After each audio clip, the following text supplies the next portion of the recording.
How many four-letter words can I use on that? Trying to switch to a double. Cheddar is driving. Nothing yet. Takedown, Michael Cheddar.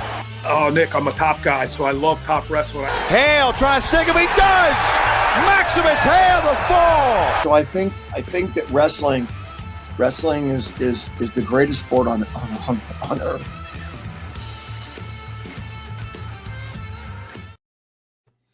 What's going on, everybody? Welcome into On3 Wrestling. I'm your host, Nick Kosko, and with me today is Grant Leeth. You might know him from Missouri Wrestling, but we also know him now from a Tarleton State Wrestling, the head coach of the NCWA club wrestling team, soon to be potentially the first Division I team in Texas as far as college wrestling is concerned. Grant, appreciate you taking time out of your day to join us today on the program.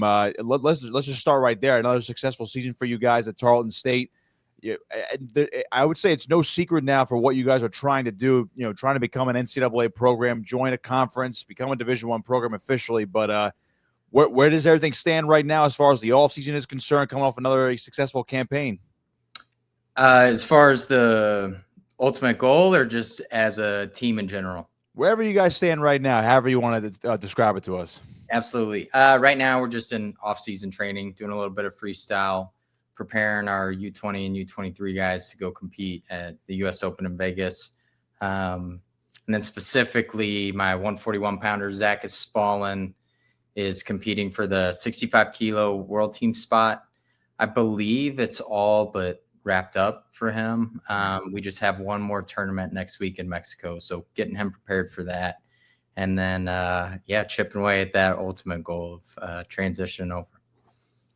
When we're talking about at least the on-the-mat success so far, I just want to recap real quick what you guys did at the national tournament. For those who don't know, the NCWA Nationals. I was a club wrestler, too, when I was at Rutgers, so I know all about it. It's a gigantic tournament, 64-man bracket. Some are all filled out, some are not all filled out, but it's a wild tournament. Your women's team were named national champions after winning the tournament, and the men's team finished third. You had a handful of All-Americans on both ends, a women's champ and 3 individual champs for the men as well. I guess from at least a wrestling standpoint, is this what you envisioned for the men and women of the wrestling program over the last couple of years? And I know our ultimate goal is Division I, but this is the type of on-the-mat success that we wanted to have right away. Absolutely. Absolutely. And to be honest, we fell a little short of our goal on the men's side. I thought we could go compete right away and contend for that NCWA team title. Was expecting a couple more champs, to be honest. Going into the tournament was very confident, but it's a tough tournament. And I think this year the NCWA set a record for the largest championship wrestling tournament in our sport, which is pretty cool. We're mainly freshmen, had about 90% of our program was freshmen because this was our first year actually competing as a team. And we made some freshman mistakes at nationals. So, myself included, first time kind of being in the head coaching role, I made my fair share of mistakes as well. So we're on track, that's for sure. But we still got a ways to go. When you talk about a ways to go, just from a wrestling standpoint, you mentioned those freshman mistakes and even, I guess, the quote-unquote freshman mistakes from yourself as a head coach. What do you look to improve on mostly from this past season into next season? I would assume you guys are still going to be competing at the club level next year, but at least from the actual wrestling is concerned, what do you want to improve upon the most from now until the next season begins? Oh, that's a great question. I would say the biggest thing I saw was just pauses or hesitation in the wrestling. It wasn't as fluid. They'd let themselves get out of position, or they'd take a second to think, or they'd take a second to rest. And it cost us some tough matches at nationals. And they understand that. We had a big reflection as a team, went over some things, just finding ways to get that out of them. As a freshman, you come in, finishing is a whole new ball game in the college level. And our guys would have great attacks, but would stop in front, weren't running the corner, weren't getting their knees up underneath them, weren't taking their hips all the way to the party. So that's the big focus. And that's why I'm excited we're in freestyle season. I feel like it helps with a lot of that. You stay underneath, you're giving up exposure points, putting yourself in a bad way. So from the coaching perspective, Biggest thing is taking a little more control on who's going what weight, shifting our lineup around. I gave them the freedom this year because, they took a chance coming to wrestle for us, took a chance with a brand new program, brand new head coach. And so I wanted to give them some ownership and responsibility in their own career, but moving forward, I'll probably have a little more say on that front. No doubt. I mean, if you're going to be a Division I program, sometimes that you have to take those steps early on. I'm curious that now that you brought that up, that you gave them the freedom to, I guess, kind of just pick and choose their weights. Because it is still a club team, I'm curious how you guys operate. Do you try to operate as a Division I program in totality in terms of practice structure and how you're going to operate with the team? Do you still have those club type practices where, at least for my example, at Rutgers, of course, there already is a Division I team. They're in the Big Ten. Everyone knows that. But the club team, totally student run and student funded. So it was like, all right, we're practicing 2 to 3 times a week. Come and go as you please. And generally the guys who wanted to compete are going to be in there more often. But that's what we were limited to when I was a student out there. How does it look like for you guys? Is it a mix of both, or is it catering more towards, hey, this is going to be a Division I program at some point, so we have to kind of act like it right now? No, absolutely. We operate as a Division I program for sure. 5 practices a week. We're on Monday, Tuesday, Thursday, Friday, and then a Saturday open mat. I give Wednesday as a midweek break to do some sort of active recovery, swimming, bike, hike, whatever it may be. We'll have open mat days. I think it's really important to give the kids the responsibility of taking control of their career. But B, with all the different body types and styles and strengths and weaknesses, giving them time to work on their craft specifically, not just what I have on the agenda for the practice, I think is very important. So we do have some open mat. As far as the attendance goes, I've told them since day one, I only have one other assistant coach, and we have about 56 kids right now. Wow. And I told them, I don't have time to track you down. If you want to be here and you want to be great, you're going to show up. I don't have to ask where you're at. I don't have to ask those kind of questions.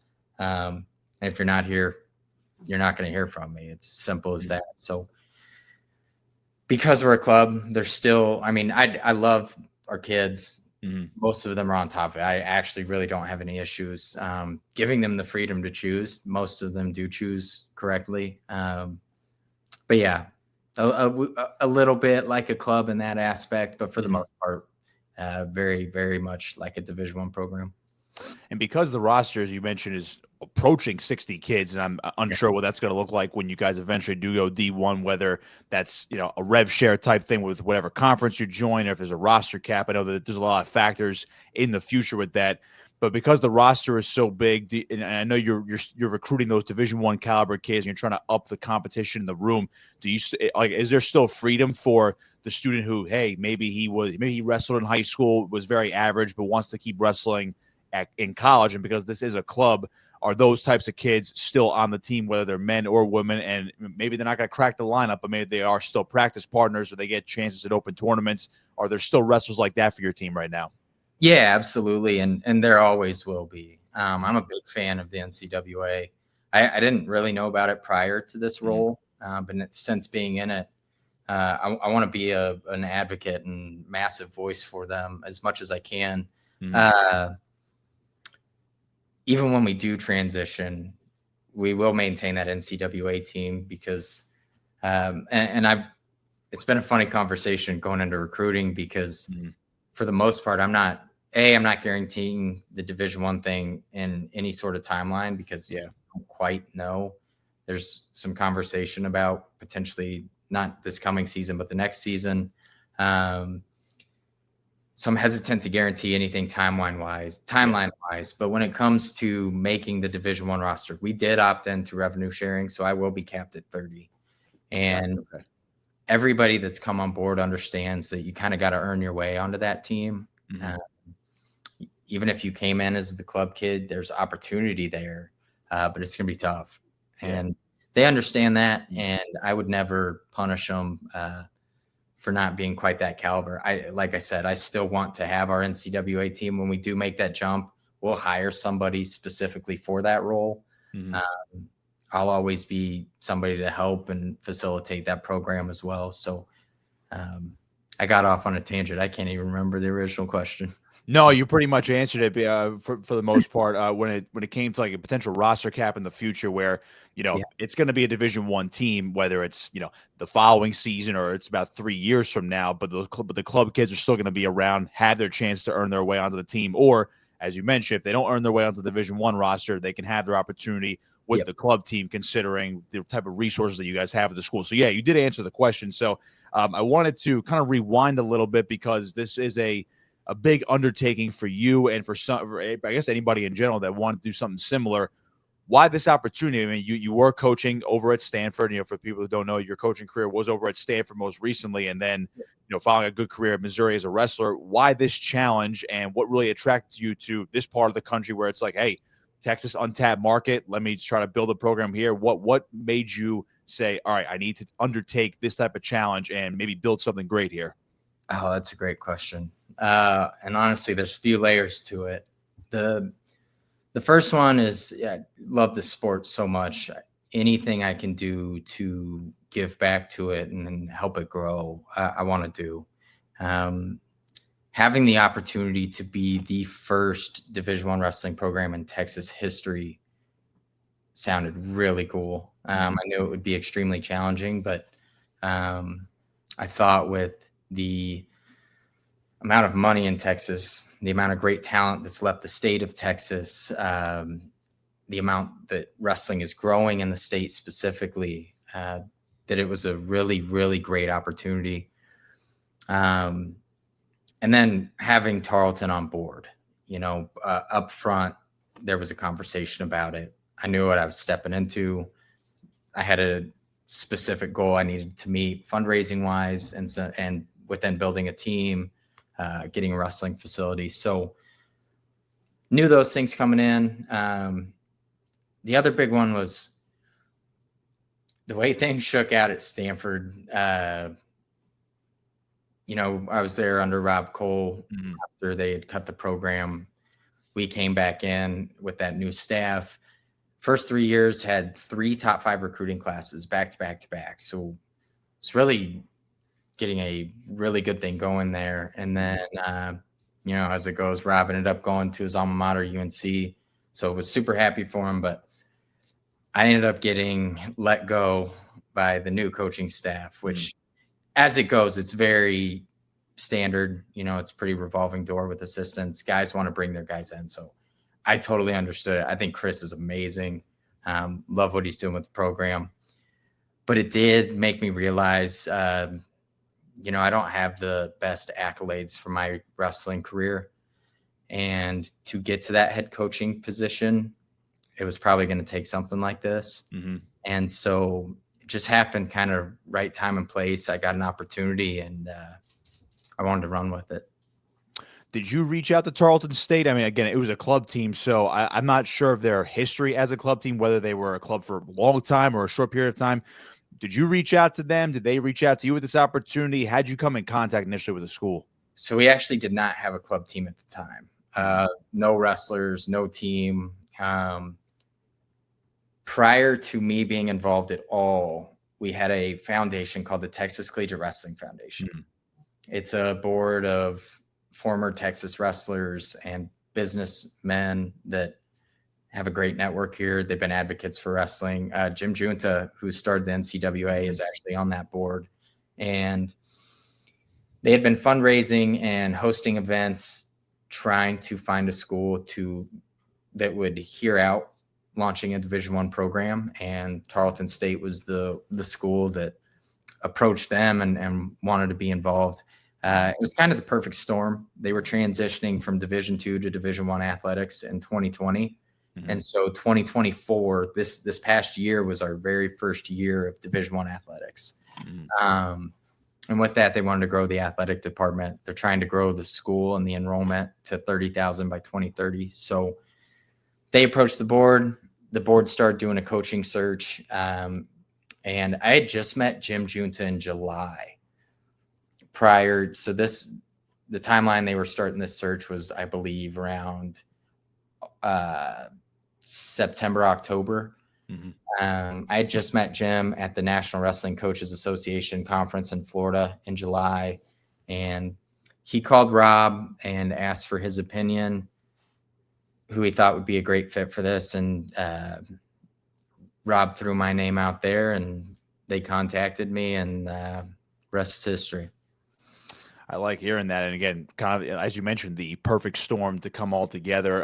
So that I guess the challenge of Division I wrestling, trying to make this program the first one in Texas. Again, Texas is loaded with big Division I schools, institutions. Of course, the SEC is now, it's impactful in the state of Texas with, the Texas Longhorns, for example, being in the conference.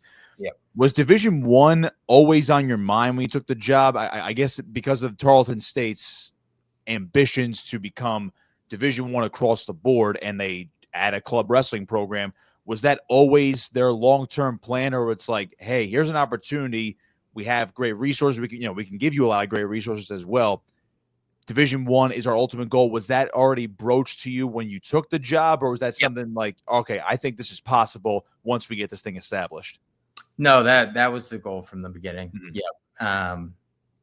I probably wouldn't have taken it if it wasn't, to be honest with you. Yeah. But one thing I forgot to mention with that too is when I got down here, I hadn't heard of the school prior. Mm-hmm. You could look online. Campus looked nice online, but until you see it for yourself, it's hard to say. And I got down here, I saw campus and was extremely impressed. And then I found out their in-state tuition is $7,500 to $10,000, depending on the degree program a year. And that students could get in-state tuition as a freshman, even if they're an out-of-state student, as long as they meet these certain grade requirements, 3.0 GPA, 1080 SAT or higher, or top 25% of their graduating class. Mm-hmm. That's really cheap for Division I school. I would say it's probably top 10 in the country as far as affordability when it comes to a D1 program. So when I heard that, it was like foaming at the mouth. Oh man, I could work with that. I could do something with that. I think it's shown quite a bit in our recruiting. We've got some kids we probably shouldn't have quite yet, due to the opportunity, but also the cost of tuition. Yeah. And it's interesting that you actually bring that up, considering, there's the scholarship allocations where, it goes from that 9.9, of course, the roster cap. So it's essentially 30 scholarships, but who knows, even the top Division I programs, who knows how many of those scholarships they can afford. So these kids are paying tuition or partial tuition anyway, even some of the bigger institutions. So it is an interesting recruiting point, and I guess a tactic you guys have now, even though Division I is not officially on the docket. I wanted to circle back real quick to your coaching, your coaching career and what you wanted to accomplish. I know in the end, because things changed at Stanford, you were looking for a different opportunity. When you were at Stanford, did you envision at one point either, let's just, I'm going to throw out a hypothetical, maybe taking over Stanford as the head coach, or going elsewhere to become a Division I head coach in that within, I guess, the ACC or the Big Ten, or, who knows, maybe go back to the Big 12. Was that part of your plans? That's something you wanted to do, or was just becoming a coach after your wrestling career the next opportunity? Then you'll see where it goes from there. No, I would say as my coaching career started, I wasn't thinking that way, but after I'd say year 2, going into that year 3, I'd made up my mind, like, this is what I wanted to do. And I wanted to get to that head coaching level. And my eyes were absolutely on the Stanford role. I loved that team and the kids and the environment in general. So that was my goal at the time. Obviously things change. So as much as I love that place, I'm very thankful that happened, because I don't think I would have made the jump had I had the option to stay. And it pushed me into something really, really cool. So, yeah, it does seem really cool because you're in a brand new environment. Pretty much there are other wrestling club teams in the state of Texas, as I mentioned before, at those big universities like Texas, for example. I know has a pretty well established club team as well. So I'm curious now, because I know you said you weren't going to guarantee a timeline, especially when you are pitching your program to potential recruits. You're not going to say, hey, yeah, we're going to be Division I for the 26-27 season or so on and so forth. What does that timeline look right now? I guess maybe a rough estimate, or what kind of progress have you guys made right now, maybe in terms of fundraising, or what other additional steps do you need to say, okay, it's going to be set in stone soon. Here, we'll sign on the dotted line on X date to become a Division I program. Yeah. I'm still hopeful for this upcoming season. Mm-hmm. There is a lot of funding well over our goal that is in the chamber. We're right there as far as hitting the goal. Mm-hmm. Haven't quite pushed over it yet, but if things fall into place with the conversation we're having with certain supporters and donors and opportunities presented, we'll be well past the goal. Wow. I'm hoping by the end of April, early May, that's the case, so that we can really start to push and launch for this upcoming season. Mm-hmm. Again, I struggle to answer this because I never want to mislead anyone. I want to be as transparent as possible. I'd be shocked if, at worst case scenario, it's not next season. But again, until I have it in writing, until there's a formal announcement, I'm very hesitant to speak on it. I never want people to think they're getting into one thing and it's something else. So, no, I appreciate the honest answer, considering this is the ultimate goal, and whether it happens this upcoming season or it's the following season, and obviously you never know what kind of roadblocks might randomly appear. So I appreciate the honesty in terms of the answer, but it does sound like you guys have been able to really push forward this goal and I guess get it to the right people and say this is going to be a realistic possibility very soon. So from the fundraising standpoint, because again, from my experience dealing with club teams on a personal level, especially ones that are student run, sometimes students can hit it big on fundraising. Sometimes they struggle and they have to kind of scrape by to say, all right, we have, let's say 10 national qualifiers. We can afford to send 7 this year. 3 have to pay their own way. And who knows how we're going to figure that out. We're going to pool our money together, something along those lines. I'm curious how you guys have been able to fundraise so efficiently. Is that just because of, I guess, prior relationships you've had as a wrestler and a coach? And obviously you mentioned Jim before, the NCWA, who kind of, spearheaded the opportunity or pointed you in the right direction for this opportunity. How has it been so successful so far in the great state of Texas?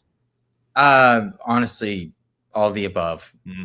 From the Texas Collegiate Wrestling Foundation, already having connections that, they grew up here. They've lived here a very long time. They're all very, very successful in their own careers. They had a great network.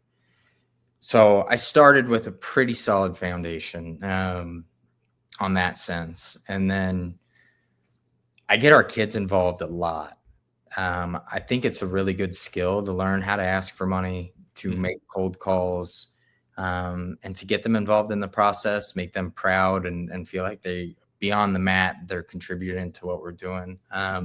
We did a phone-a-thon and raised $34,000 in 2 hours. Wow. And, that's pretty unheard of for a small, brand new small team like us, which I was super proud of them for that. We've done a lot of creative things. We did a comedy show where I did a 10-minute stand-up routine to open up for Greg Warren. He blew me out of the water, but it was really fun. I tell you what, that was scarier than any wrestling match I've ever wrestled. So I'm going to pause you right there. You talk for 10 minutes straight, stand-up routine. Was it off the cuff, or did you have something prepared? I mean, just no, on the side note, how'd that go? Yeah, no, I absolutely prepared one. I had no way I was going to do that off the cuff. It was like a month of writing a script. Wow. Tweaking it, and then as stories would come up, I'd jot it down, and then I'd go back and work on a way to incorporate it into my last joke. And believe it or not, I'm going to toot my own horn a little bit. Not bad. Not bad. I hope somebody taped that. I would actually like to see that now at this point. There is a video on my Instagram. The video quality is not great. You can hear it and hear the jokes and follow along, but I'll send it to you. I'm gonna have to look at that now. That's pretty good. And I guess just again going back to these fundraisers, these big ideas, is something like that. I mean, I guess stand-up comedy, I mean, I personally, I've never done a set. I mean, I talk for a living and I've never done a stand-up set. I think I'd be petrified. The one thing I don't want to talk at is doing something like that, because everyone thinks they're naturally funny. But of course, when it comes to when the lights are on, who knows how funny you are. But doing something like that, is that a humbling experience, whether it even just personally, but is that also humbling where you're like, hey, if I could do this to raise X amount of dollars and help our team, but the coaching and the wrestling part is just easy at that point. Yeah, absolutely. Absolutely. And that was part of why I wanted to do it, is I wanted to, because this was 3 months into me being here. So I'd never been to Texas prior. I'm still meeting these people for the first time, meeting parents and coaches within Texas for the first time. I wanted to do something bold and like put myself out there so they knew like, hey, I'll do pretty much anything to make this thing succeed. I need you guys to buy in and get behind what we're doing. So I thought that was a good way to do it. Kind of a lighthearted, funny way. But yeah, it was humbling for sure. I had one joke that didn't quite land. And thank goodness it was the very last joke. Oh, okay. So I immediately transitioned into my closing and introducing Greg. So it didn't just kind of sit there in the silence. But man, it felt awful. I recognized the joke was not landing and was like, all right, I am hustling into this closing and we're moving on. Oh man, yeah. To talk about no hecklers, or hecklers would have a very interesting time with you for sure before the main event. As far as other club teams are concerned, again, I know you guys probably load your schedule up with other club teams. There's opens. So I guess one quick question on scheduling, as far as what you guys can do or what you guys did this past season, or what you might have to do should Division I not happen this season. Are you guys allowed to schedule actual Division I programs, or can you only meet in, let's just say, open tournaments or like an open dual event, so to speak? We can. It's just not going to happen. Due to the RPI coaches rankings and all the individual pieces that go into the NCAA allocations for nationals. Gotcha. Wrestling us doesn't benefit anybody but Tarleton. Gotcha. So after I understood that, I quit asking because I don't want to ask that of a coach, and B, we'll have our time, and we did. We got to see them at countless opens. I took them to the Soldiers Salute this year. I wanted them to experience that level, Big Ten wrestling, and Iowa was there, UNC was there, Wyoming was there, Oklahoma State was there, South Dakota State was there. So we got some awesome matches in. Actually, a funny story about that. Rob Koll, being there with UNC, saw that we were coming and texted me. He's like, you realize you guys aren't going to win a match. Well, and if you know Rob, he's one of my favorite people in the world. Yeah. But he is a straight shooter, and he's a ball buster too. I see him on social media. He's not afraid to speak his mind. Not at all. It's one of my favorite things about him. And I knew he was probably right, but I told him we may get one or two. We ended up getting 7. He got 7 individual wins. Let's go. 7 Division I wins at Soldier Salute, and I was so proud of him. I'm pumped to rub it in his face. So it'll be a lot of that again. Thankfully, Oklahoma's pretty near, so we have a lot of opens there where we see Oklahoma State, OU. Sometimes Missouri comes down, and then Soldier Salute again. It was an awesome experience, awesome tournament. So we'll be there, and then back half of the schedule is typically more NCWA stuff. Gotcha. I mean that's good. Again, if you get your butt whooped, they always say, again, the old adage of iron sharpens iron. If you're wrestling those, top of the line wrestlers, teams, only benefits you in the end. I was actually going to ask you about Rob Koll and what he thinks of what you're doing right now. Because again, I know you mentioned before that he threw your name out there for this job opening and to see where you could take Tarleton State. See if you can take him to the next level. I guess after that, just to piggyback off your funny story, what was his reaction? Where he was like, he's like, hey. I said 0, you got 7. What was his reaction after that tournament? Oh, none. He'll dish it out, but he's never coming back with a compliment. That's a good one. So when you do get them from him, they're awesome. But no, all jokes aside, he he highly encouraged it. I was a little bit on the fence. I'd only coached for 3 years at that point. Stepping into the head role, I was unsure of my preparedness. But I feel like everybody is, no matter at what point you're at anyways. And he really helped give me the confidence, and I got to watch him operate and absolutely was picking up on things. I think he's one of the best head coaches that we've had in the maybe ever, honestly, but at least in the last 2 or 3 decades. So knowing he was there as a resource and somebody that could support us, he instilled a lot of confidence in this and was very behind it and thought it was an awesome opportunity. So I'm glad you brought up what he brought to the table as a head coach when you were coaching underneath him and what he still does for college wrestling at this point. The perspectives that you've seen are very fascinating to me because you've been in the same room as him, whether it's an office, the wrestling room, the national tournament. So you've seen how Division I programs operate as an assistant coach. You obviously saw it as a wrestler at Missouri.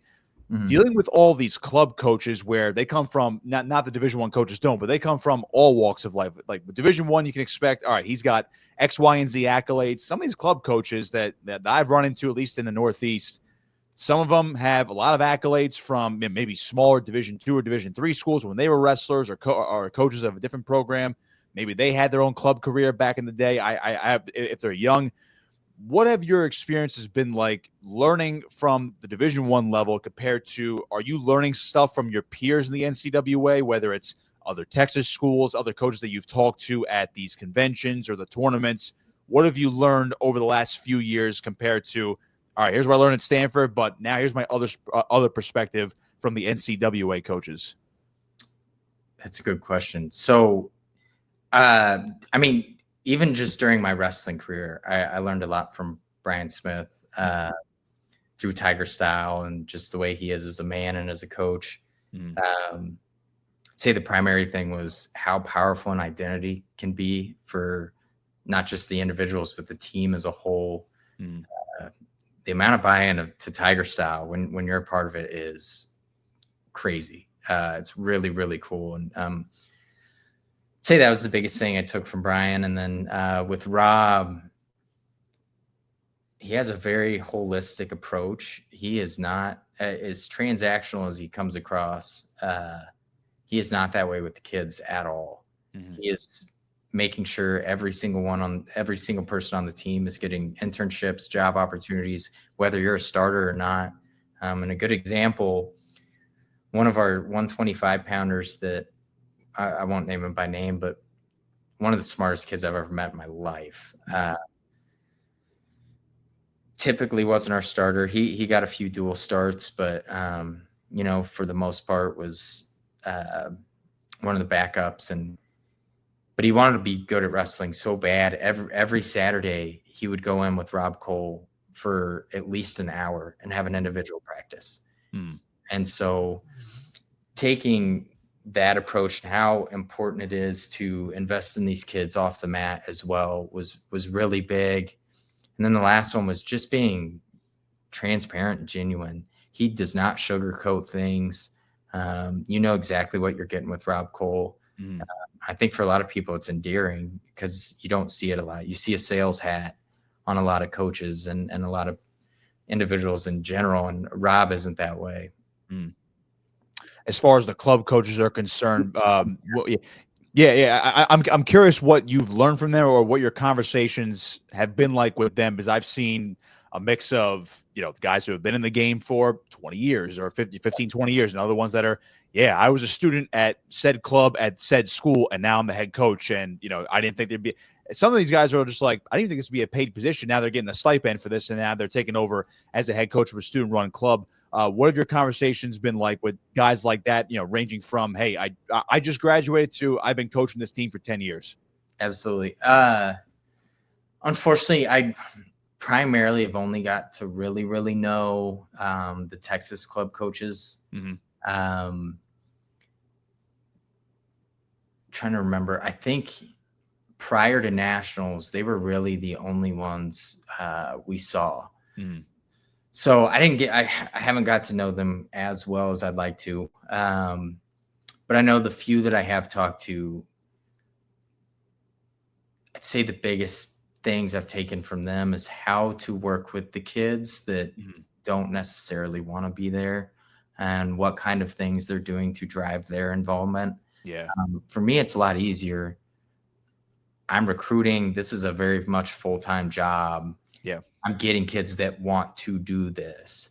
I do have some stragglers and some kids that, miss practice on a regular basis. And so those kind of conversations of how they keep that engagement high, even for the kids that maybe don't love the sport quite like we do, as well as constantly bouncing ideas to grow the NCWA, help each other, and continue to promote this organization. So I can't imagine you guys are the only program that want to make that jump to Division I. Even when I was in college, there was conversations about, I know Temple as a wrestling club, and a pretty well established wrestling club over in Philadelphia. They want to get back to Division I. I believe they were Division I a while back, but I think they want to get back to there. I don't know what their status is as far as how close they are to getting back to that point, but that'd be cool. You guys, maybe Temple, have you had conversations or even heard rumblings of other programs that are currently club teams right now that are also trying to make this jump to Division I, whether it's this next season or if it's in a couple of years? Because again, it's an interesting dynamic considering we see Division I programs getting cut from certain schools, but yet there are schools like you that are like, we have the means, we're trying to get to that level and add to the sport at the Division I level. The primary one is Florida Gulf Coast. Mm-hmm. I guess they have an athletic director that has pretty high involvement in wrestling, or did at some point. They have an established club team. I believe that's where Andre Metzger is coaching right now. I believe I think you're right. Yeah. So outside of them, I can't remember that. I believe that's the only one that I know of specifically. Was Temple? I don't know if Temple was at NCWA this year. I can't remember seeing them. Yeah, I unfortunately I've been out of the club game for a little bit, but I do recall, at least we're going about almost 10 years ago, they were pretty deep in terms of their roster and their involvement with the NCWA, and I remember they were at least exploring the idea of returning to Division I. I don't know what that would have looked like then or what it looks like now, but I do know they were a program that was trying to look to maybe get back there. But I've seen other schools, like when I was in college, Liberty was pretty much too deep at every weight. They've looked for the Division I route. At least I thought they were. Or a team like Central Florida. You mentioned the Florida schools there. UCF, they're a Big 12 school now. They were pretty deep when I was wrestling as well. I would figure they were a logical jump to maybe go Division I as well. So I was curious of what you've heard behind the scenes, or what you can see these other teams try to do the same thing that you guys are. Yeah, that UCF's the only one off the top of my head. I've heard rumblings of UCF. I think that's it right now. I'm sure there's others though, absolutely, because NCWA, these guys love wrestling just as much as the next guy, and everybody wants to see the NCWA grow, but programs being added. So I would imagine there's quite a bit more, but like I said, I was kind of a new guy this year, just meeting some of these coaches for the first time. So I haven't established super solid relationships quite yet. It's definitely something I want to, don't get me wrong. We had 30 kids wrestling at NCWAs, our 22 men, our 8 girls. And I had one assistant coach and then our head women's coach. So we were sprinting mat to mat to mat. We had 2 at every weight. So it was back to back. Yeah. All weekend long. Yeah, I was about to tell the listening and viewing audience that the NCAA, I believe, still does the 2 per weight. So you're allowed to qualify 2 guys per weight or 2 women per weight, which is, I guess for NCAA wrestling fans, is probably mind-boggling. But it makes for a wild tournament. Sometimes teammate versus teammate finals. As I certainly saw that a lot too. We had that. Our two 65-pounders squared off in the finals. On a side note, what do you do? Like, what do you do? Do you just let them, like, do you even coach them at that point? Or you're just like, go ahead, wrestle, just act like it's the room. Yeah. So we talked to him before, and I put my assistant coach in one corner, Dalton Brady, and then I was in the other corner. And I said, hey, we're not going to say a word. Mm. If you want to challenge, wave at me and I'll throw the brick. Outside of that, we're just going to sit here.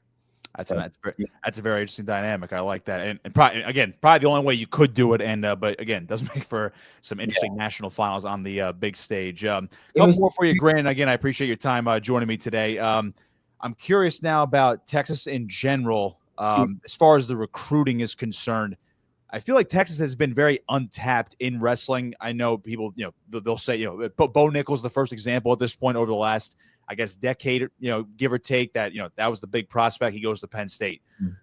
Texas recruiting, what's it like for the uneducated in terms of high school wrestling? How good is it? And is it really that untapped at this point? Honestly, yeah, it is.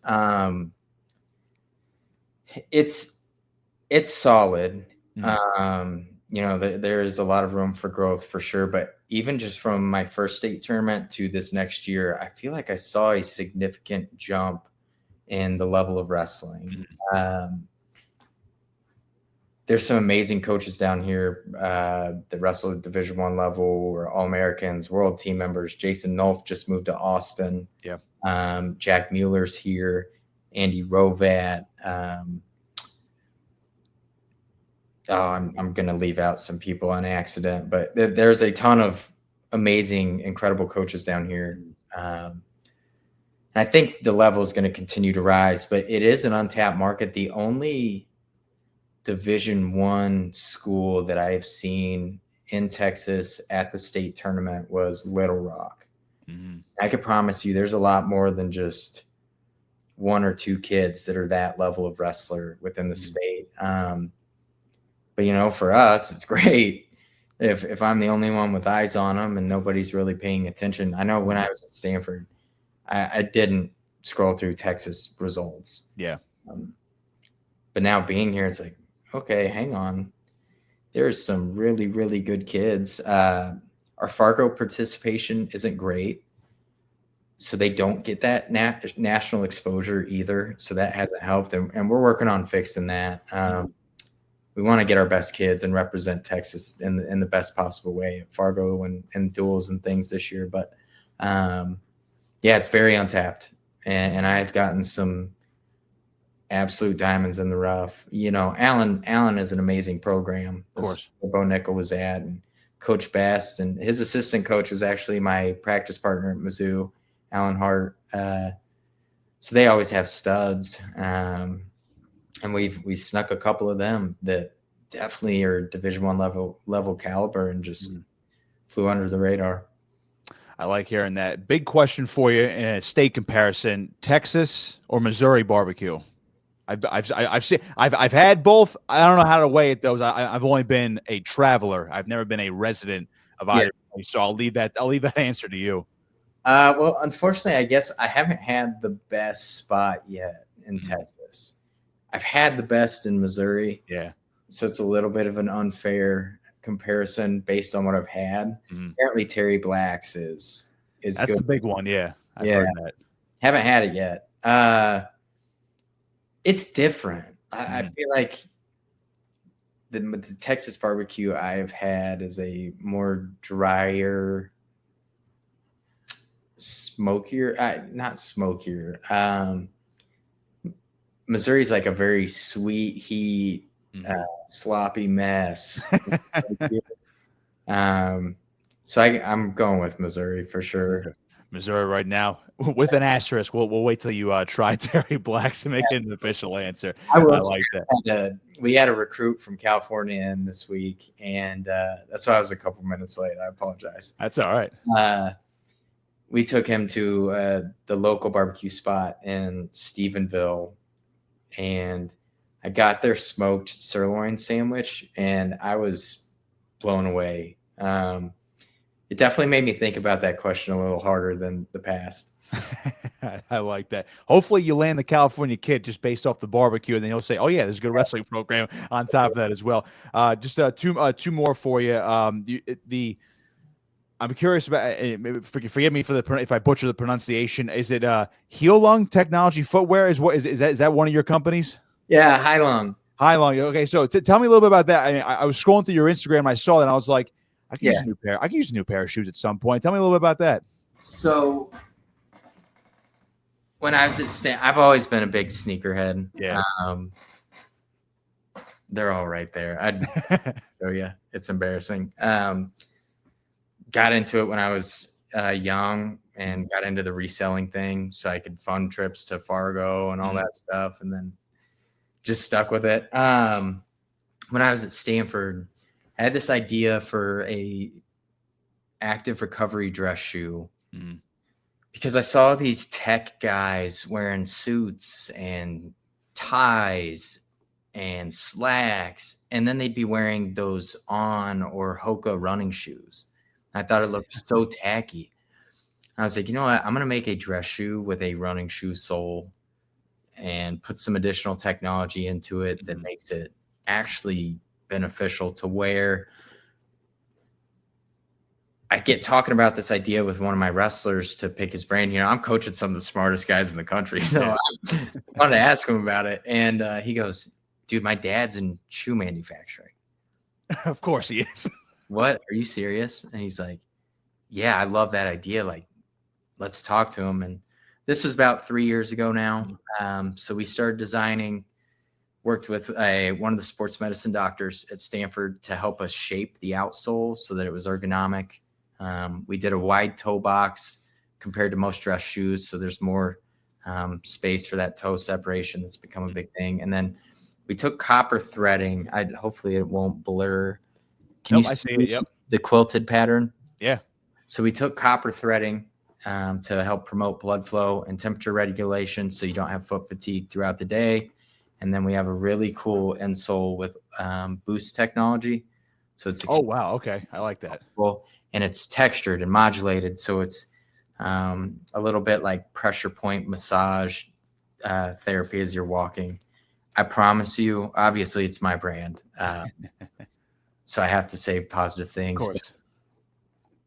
By far the most comfortable shoe I own or have ever worn. And that tends to be the feedback we're getting. I was able to get 10 samples sent out across the country, and it seems to be really, really good so far. We have 100% Napa leather upper, so it is genuine full grain leather, really soft.